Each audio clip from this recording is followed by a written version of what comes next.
दोस्तों, क्या बिहार की राजनीति अब सच में स्थिरता और विकास के नए दौर में प्रवेश करने जा रही है? क्या ये सिर्फ एक इस्तीफा है या फिर देश की सबसे मजबूत राजनीतिक शक्ति भारतीय जनता पार्टी ने राजनीति की शतरंज पर एक दूरदर्शी चाल चल दी है? क्योंकि राजनीति में जो दिखता है अक्सर वह पूरी कहानी नहीं होता। कई बार बड़े फैसले महीनों की रणनीति के बाद सही समय पर सामने आते हैं और अभी जो बिहार में हो रहा है, कई विश्लेषक मान रहे हैं कि ये उसी रणनीतिक सोच का हिस्सा है जिसके लिए प्रधानमंत्री श्री नरेंद्र मोदी और अमित शाह जाने जाते हैं। जिस दिन बिहार के मुख्यमंत्री नीतीश कुमार ने अपनी कुर्सी छोड़ने का फैसला किया, ठीक उसी दिन देश की राजनीति में कुछ और महत्वपूर्ण संकेत दिखाई देने लगे। राज्यपालों का बड़ा फेरबदल, नई नियुक्तियां और प्रशासनिक स्तर पर एक नई व्यवस्था की शुरुआत। सबसे पहले बात बिहार की। लगभग 2 दशक तक बिहार की राजनीति के केंद्र में रहने वाले नीतीश कुमार का पद छोड़ना सिर्फ एक राजनीतिक घटना नहीं है। कई लोग इसे एक नेतृत्व मॉडल की शुरुआत मान रहे हैं, जहां विकास की राजनीति और मजबूत शासन मुख्य भूमिका निभाएंगे। और इस पूरे परिवर्तन के केंद्र में सबसे बड़ी शक्ति भारतीय जनता पार्टी मानी जा रही है, क्योंकि पिछले 10 वर्षों में देश ने देखा है कि जब भाजपा नेतृत्व किसी राज्य में जिम्मेदारी लेता है तो वहां विकास की रफ्तार काफी तेज हो जाती है।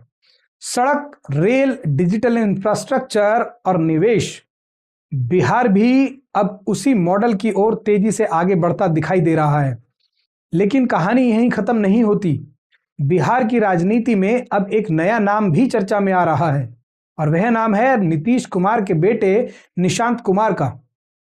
सूत्रों के अनुसार निशांत कुमार जल्द ही जेडीयू की राजनीति में औपचारिक रूप से प्रवेश करने वाले हैं और अगर ऐसा हुआ तो ये बिहार की राजनीति में नई पीढ़ी के प्रवेश का संकेत होगा।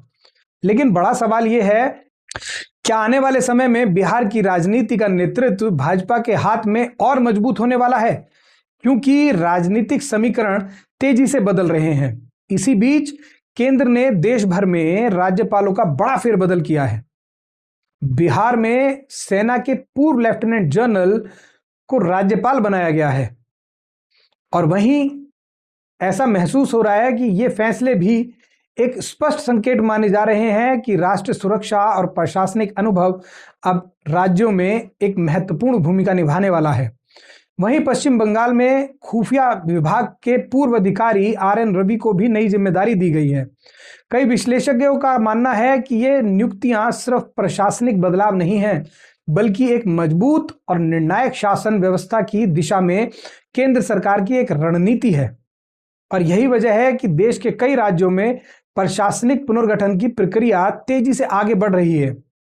अब इन सभी घटनाओं को एक साथ जोड़कर देखिए, नीतीश कुमार का इस्तीफा, केंद्र सरकार के बड़े फैसले, देश भर में प्रशासनिक बदलाव और नई राजनीतिक पीढ़ी की एंट्री।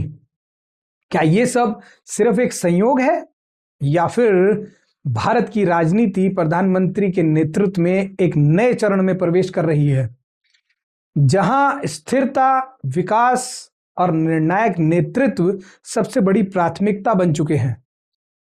और अब सबसे बड़ा सवाल, क्या बिहार अब पूरी तरह से विकास की नई रफ्तार पकड़ने वाला है? और क्या भाजपा के नेतृत्व में बिहार देश की राजनीति का नया केंद्र बन सकता है? आने वाले कुछ हफ्ते इन सभी सवालों का जवाब देंगे। लेकिन इतना तय है कि राजनीति की शतरंज पर एक नई बाजी शुरू हो चुकी है और इस बाजी में देश की जनता विकास और स्थिरता दोनों एक साथ देखना चाहती है। आप क्या सोचते हैं? क्या बिहार में अब भाजपा के नेतृत्व में एक नया राजनीतिक अध्याय शुरू होने वाला है? अगर आपको लगता है कि बिहार में विकास की नई शुरुआत होने वाली है तो कमेंट में जरूर लिखें कि बिहार बदलेगा और अपनी राय कमेंट के जरिए जरूर हम तक दें ताकि हमें पता लगे आप क्या सोचते हैं। जय हिंद।